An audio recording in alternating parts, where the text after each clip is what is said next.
The Lord be with you. And with your spirit. A reading from the Holy Gospel according to Mark. Glory to you, O Lord. As Jesus entered the synagogue, there was a man there who had a withered hand. They watched Jesus closely to see if he would cure him on the Sabbath, so that they might accuse him. He said to the man with the withered hand, "Come up here before us." Then he said to the Pharisees, "Is it lawful to do good on the Sabbath rather than to do evil, to save life rather than to destroy it?"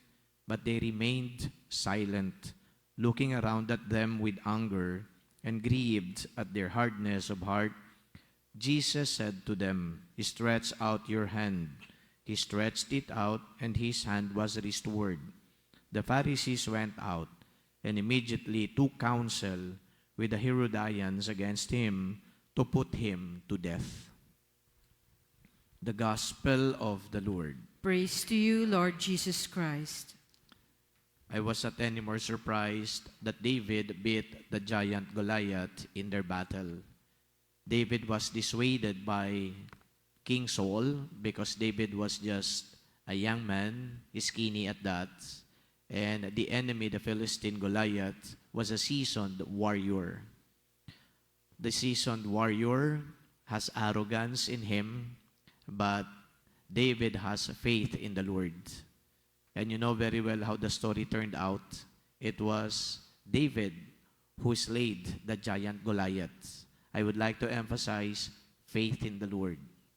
Hindi po pinanghinaan ng loob si David.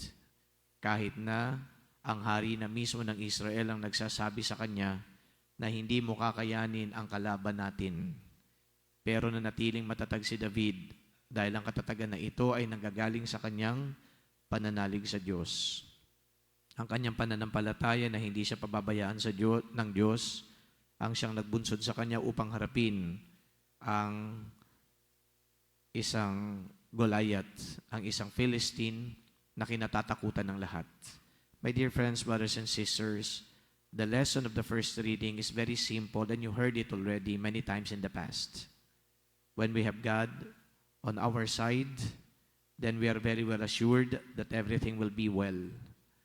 Maybe at times, we are still going to go through some challenging moments, but at the end of the battle, we will all triumph because God made it so.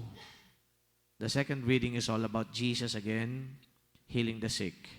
And this time, merong controversy na nangyari in a sense that the people around him were again criticizing him.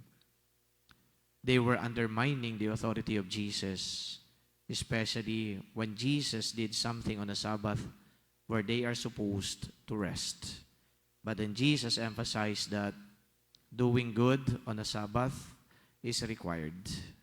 Even though the Sabbath tells them that they should retire or to rest, but doing good is something that should be done every day of their life. And my dear friends, it is also very clear that we are all commanded by the Lord to do good. Always do good and avoid evil.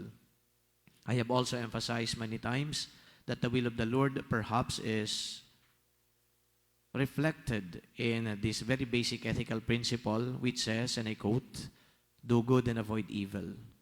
Ano man ang estado ng buhay natin, ang paggawa ng kabutihan ay necessitated. At ang pag-iwas sa kasamaan ay isang requirement. Baka sisigurado tayo na ginagawa natin ay kabutihan kung yan ay reflected doon sa tinuturo ng Diyos. Meron po tayo mga batayan. The Lord has already given us the 10 Commandments. Nandoon din yung kanyang mga pagtuturo. Nandoon din yung iba pang mga challenges na ibinibigay niya sa atin. Kung ang lahat ng mga pagkilos natin ay nakabatay sa mga bagay na ito, baka sisigurado tayo na ginagawa natin ay kabutihan. Just like the Pharisees and the scribes, people will always, of course, criticize us for the things that we are doing because we cannot please them all.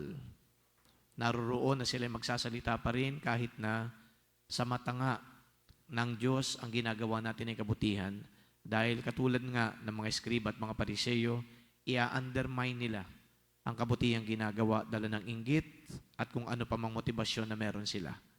But we are not going to stoop down to them. We continue doing the will of God. We continue doing what is best for the people. We continue helping other people. So yung pong dalawang ito na mga pagbasa ay magagandang paghuhugutan natin ng mga pagkilos natin. Ang unang pagkilos, galing sa unang pagbasa, patuloy na pananampalataya, patuloy na pagkapit sa Diyos. Ano man ang dumating na unos, kapag tayo'y kumakapit sa Diyos, hindi po tayo maigugupo. Sa ikalawang pagbasa, uulitin ko, ang hamon sa atin ng Diyos, gumawa ng mabuti sa lahat ng oras at pagkakataon ng ating buhay. At tumiwas tayo sa masama at pagkakasala. If we're going to respond to these challenges posed to us by the first reading and the gospel, palagay ko, nasa tamang landas tayo na tinatahak bilang mga Kristiyano. Marami po kayo dito na nakikita ko halos araw-araw nagsisimba, nagdadasal. I do not want to undermine such devotion to the Eucharist, your dedication to the Lord by means of praying and by having all those devotional practices. Pero siyempre, may higit pa sa mga ginagawa natin.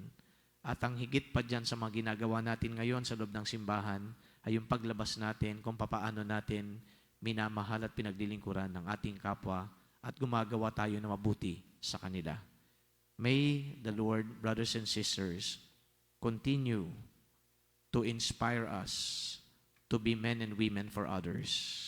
At kung maibibigay din natin po o mabibigyan natin ng pagkakataon na muling balikan ang buhay ni Saint Agnes, yung kanyang ginawa, dedikasyon din sa Diyos. Sa pamamagitan ng pagkapit sa Diyos, kahit na nga siya ay nahatulan na ng kamatayan. That was a literal adherence to God, her commitment to God. Pero yung sa atin po, ang pinapahiwatig niya, hindi naman tayo mamamatay lahat sa pananampalataya. Hindi rin kayo papatayin dahil sa inyong pananampalataya. Pero ang hinihiling lang po ngayon sa atin ng Panginoon, not to die for the faith, but simply live the faith by doing good to others. Amen.